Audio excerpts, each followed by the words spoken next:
Healing What Has Been Broken. Originally written by Harish Six. Recorded by Zayalis Saku. Fate, the deployment of events beyond a person's control, regarded as determined by a supernatural power. Fate, the one who controls the strings on a person, forcing them to go one way and not another, the way they deem as fitting, all-controlling, all-encompassing. Fate made sure they all stayed on their path deemed for them. How Destiny hated it. Destiny had to watch their sibling build and mold a multiverse, one they treated as a toy house and the lives in it merely dolls. But Destiny knew that they were just as selfish as Fate was. There was no denying it when they would give up everything in the multiverse for their chosen child. At the start, the multiverse Fate had set their eyes on was an empty save one universe. It was named Undertale. Saying how empty and large it was, Fate in all their genius decided to create a child who could themselves create universes to fill up that space. For if there was nothing in the multiverse, then it's empty the space in between might take over. So, the monster named Ink was created for a purpose. And how Fate did love their true child more than anything. While creating the monster, Destiny watched as Fate lovingly whispered to them, whispered what would be the rules of the multiverse, the job Ink must do, what would happen if creation overtook everything. Sometimes Destiny wonders if Ink at all heard those whispers, or if he simply forgot, or if he chose to ignore. But in the end, it didn't change how it all started, and how it all ended. Ink soon found out how to manipulate his magic and the multiverse's codes into making life, into making universes. Both Fate and Destiny watched as he created and created, and Fate was so happy, bragging of their child, before a frown overtook the smile when they saw that their child was not stopping. Destiny watched as Fate debated with themselves, trying to get to Ink, only to have it fail. Fate wanted their child to be happy, wanted the multiverse to be full. But there are needs, and one of those needs is death. All for the greater good, of course. So Fate looked to the universes their child had created. The first were so unstable in many ways, but there was one that had managed to seed life. The Sans there was different than many universes. It had something in him none of the others did. Destiny watched this Sans as he did not give in, never stopped, was always able to fight off its human, never once losing as it was eventually meant to. That Sans, even before Fate found and took him, had made his own destiny. Watching him, Destiny had become fond. How could they not, when the Sans had fought against Fate without even knowing it? Changing up the game, going against the codes, refusing to give in. Justice was more than strong in him, and it showed. For while determination can make another keep going, no matter what, justice is what drives another when given a motive. Justice and vengeance both are strong motivators, even more than determination. Because with those two, there is both want and need to get even, to make everything all right, to see fairness in a way. Even if others do not see it, or have a different opinion about it, justice and vengeance are something only the person looking for them can say what they are and mean. Everyone is different. No one sees those two the same. Different mortals play a part of it, Destiny supposed, but in the end, it can boil down.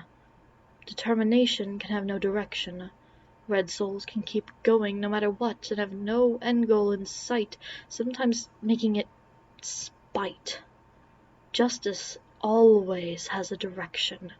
They must be after something to bring to light or to get even for themselves or for someone else.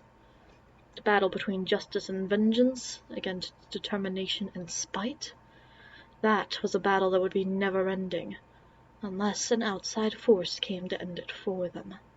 A deadly, toxic dance that had no way to stop. Justice may waver, but vengeance does not stop burning until it gets what it wants. Determination never stops, but spite gives it an edge like the blade of a knife.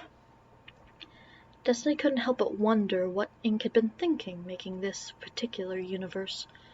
Did Ink see what could happen? What would happen? The fourth AU was unlike any before or after it, because Ink was so quick to forget about his first universes when he hit a more patterned way of creating, basing them mostly off what-ifs. Such a gem, a gift, the one thing that made Destiny slightly grateful to the ignorant creator. After watching him for so long, Destiny made many discoveries about the sands, many which he himself most likely did not even know. But then, of course, fate needed to play God once more. The human child must be made in their image, Destiny had spitefully thought when all happened. They felt so much pain when fate decided to take him. They simply dumped him in the anti-void first. Eternal, endless white space in between the worlds that was truly nothing. The exact opposite of where fate had placed Ink. Watching as fate screamed at the sands, called him an error, tortured him, Destiny felt something cold settle in them. Fate took his memories, took his form, took everything from him and twisted and corrupted it, formed him into what they needed, made a destroyer. The sands took the name Error as his mind began to fall. Once he had figured a way out, he quickly started destroying AUs alike.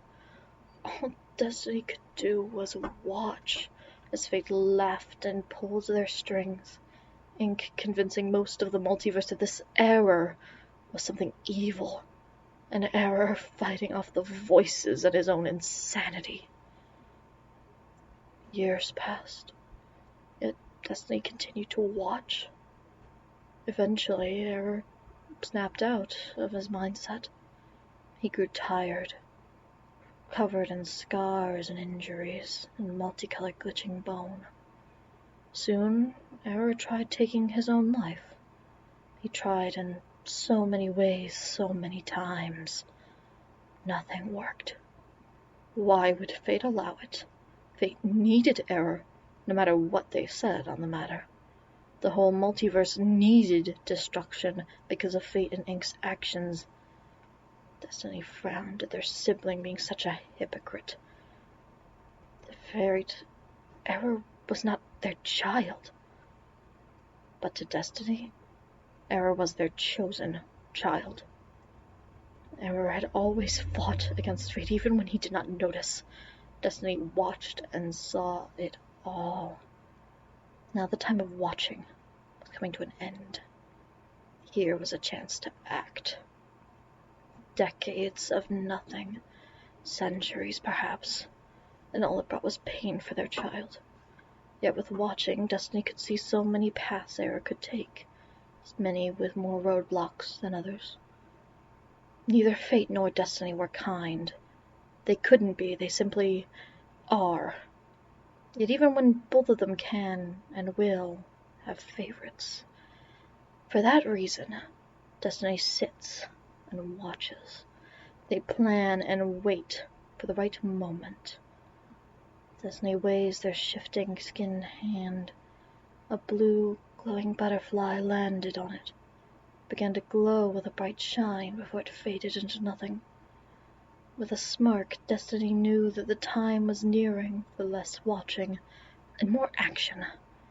While it may not be the best plan, or one of the others would go more for the many risks, Destiny knew what they had to do, and it would work, even if Destiny themselves had to get their hands dirty, because fate had forgotten one important fact in their arrogance.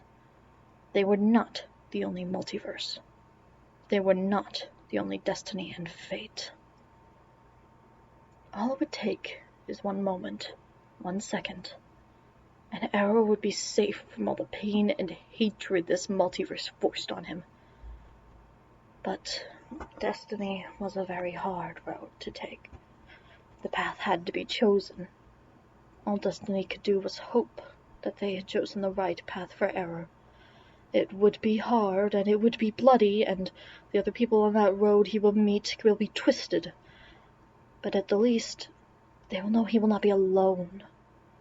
Besides, maybe with others as twisted as himself, it would help him heal. The plan will work. After all, with 2 destinies, it was bound to mess with both fates, giving them the opportunity to do what needed to be done. A team-up that most wouldn't think even possible. But here they were, sitting, watching, planning, waiting for that chance for action. It was such a shame that destiny was so similar to fate. Yet destiny couldn't find it in them to care. Destiny will let the whole multiverse destroy itself for their chosen child, just as fate would let the world crumble to nothing for their true child. Destiny will cut all the strings they have to. Fate will stomp on all the butterflies they must. Something long brewing was coming to boil over. Standing, Destiny smiled sweetly and kept watching. So let the war begin, my dear sibling.